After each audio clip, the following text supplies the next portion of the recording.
Blessings, blessings, my sports to the bone people. Back at it again with another video. Thank you all for tuning in. Now, it's really unfortunate that after such a magnificent win yesterday, we now have to switch from our international team to CPL. I mean, the CPL, it's going to be exciting. You know, we're going to see a lot of boundaries and stuff like that. But after winning that game yesterday, would have been nice to know that we are going into another series so we can continue to rally. Not that we're not going to rally around the players playing in their different teams and stuff. But, you know, really and truly wanted to continue this feeling of unity. You can feel that the Caribbean was unified yesterday when we won. I mean, you still see a couple of people pointing out, you know, the fact that we haven't won in how long and all of the things. But generally speaking, you could see that most of the directed West Indies supporters, you know, they were happy yesterday. So as we talk about franchise cricket, I want to talk a little bit about batting great Brian Lara. Now, after the emergency meeting that they had, you know, Lara did an interview and he was talking, you know, he was basically saying that, well, not even an interview, I think he was a part of the press conference. You know, he was talking about the fact that a lot of the youngsters these days, you know, they are not motivated by just playing for West Indies.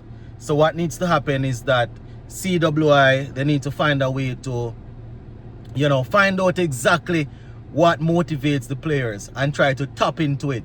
You know, man was saying that it's no longer a level playing field in terms of what's happening around the world. You know, he was saying that the talent that we produced back then, the talent is still coming through. There are still talented players, but the fact that, you know, teams they are now investing in different things to analyze players, you know, to make sure that they are bridging any form of gap. You know, so Lara is saying all of these things need to be considered, but the main thing is that CWI, they need to find a way to tap into what actually motivates the players, you know. So I have a little article here that I'll be, you know, just highlighting a couple of pointers that Brian Lara said, and, you know, we'll take a look at it as we go along. Right, so he was saying that, you know, as I said, the main thing that he was saying is that it's no longer the same level playing field. So he's saying that, you know, CWI need to examine young players' motivation, interests, what motivates them and what they are interested in order to make sure that, you know, everything's good. So this is Lara here is saying that, and I quote, back in the days when skill was the prominent factor, we excelled, right? He said that we were the best team in the world, but the game has evolved and technology and analytics and all of that, you know, we have in the cricket.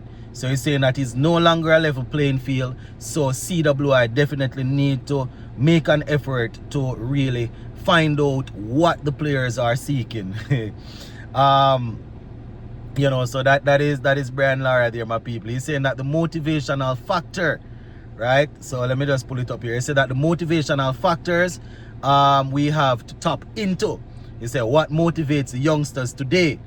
All right, he's saying that it might not be just representing West Indies 365 days of the year, right? So, you know, players probably won't want to sign the contract that it will say that, you know, you're binded and all of that, but they will probably sign modification and stuff like that where, you know, you can say, listen, we will need it for this series, that series, and then you can go. One of the things that they discussed in the press briefing the other day, Miles Bascom, you know, he was saying that they have decided to open the window, the IPL window, so that players can go and play in the IPL, right? But what has happened is that a lot of different leagues, you know, they have different leagues popping up all over the world now that players are interested in. But what I have to understand, my people, is not all of our players will make the cut when it comes on to getting into an IPL team.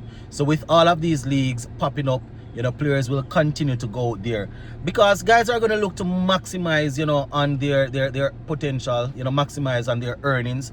And you know, I always say it on this platform that listen, we watch cricket for fun, it's entertainment to us, and we say that we're die-hearted fans, but at the end of the day, once we are of age, all of us go to work and come back home, right? We go to work and come back home. These guys, they love the game, so they are going to, they love the game, yes, but what, it's their job, you understand? It's their way of life.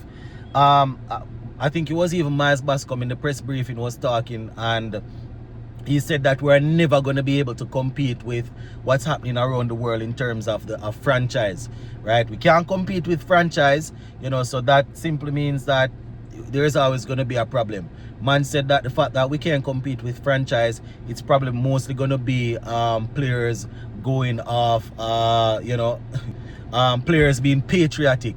He was saying that is mostly players will have to be patriotic, and that's what they're going to have to, you know, try to depend on, because they won't be able to compete. Now, in that, before we go back to Brian Lara, in that same press briefing, Sir Clive Lloyd spoke about ICC and the money that they send down. And I was saying that it's not evenly distributed. This is something that we know. I mean, ICC, you know how they do things. They will invest in wherever they think they are going to get their returns. They're not necessarily really into the business of growing the sport like that, right? But that's the next issue there. You know, if we don't get, if ICC don't improve on the amount of money that they send out to teams like West Indies and other smaller teams, you will find that even the governing body for these teams like CWI, or if you're talking about, you know, Bangladesh and all of these, they won't be able to pay the players certain money to compete, right? So players are always going to be traveling all over the place, and I feel that even if they double what the players are getting now, they are still going to look at their at other professionals who are out there making money and saying that, you know, they can tap into the market just the same, right? So Lara was saying that they need to find a way, find out why these things are happening and how we can stem that sort of situation. Talking about, you know, youngsters not wanting to play for West Indies. We know why. It's because they are getting better offers out there. You understand? And as we said, CWI, they also need to find a way to make sure that they are doing right by the youngsters. You know, we can't have a system in place that you say that, boy, you know, if you perform like this, if you put in this amount of performance, you will be selected, and then, you know, man is the top scorer for Super 50, top scorer for 4-day championship, and, you know, him not hear anything. You know, they have to make sure that people can trust them. You understand? And I know that they say they have how they are doing it now, where, you know, they say that, boy, depending on, you might be scoring runs, but depending on who they are going up against, they will have a plan, right? The style of play that they want to use for a particular series. So you might be the man that scored the most runs or took the most wickets in the last 4-day championship or Super 50 leading up to that particular series, and you don't get selected because you don't fit in the role that they want. So I don't know. You see, all of these things, they have to factor in, my people. You know, obviously, just generally speaking, players are going to do what they think they need to do to maximize and to make money. You understand? And at the same time, they are looking and they are saying that, you know, we can't trust the people that governing the thing, because they think that players still believe that players might not come out and say it now, but they'll believe that there's favoritism going on. You know, they'll say that the same thing about islands doing this, islands doing that. All of these sort of things, my people, you know, they have to factor in if they want to say that, boy, they want to, these youngsters to really commit to them like that. So, you know, I was just looking at this piece here from Brian Lara, and I just wanted to throw my 2 cents in there. But for those who are wondering, you know, we're CPL, I am going to be doing my best to cover the CPL. Probably won't be able to do watch-alongs and stuff based on when the games are starting, but I know a lot of people might not get a chance to see the game, so we'll do our usual scorecards. You know, the games that I'll see, I will come back and you know, just go through some stuff that happened and things like that. But yeah, gonna leave this one right here, my people. Big up.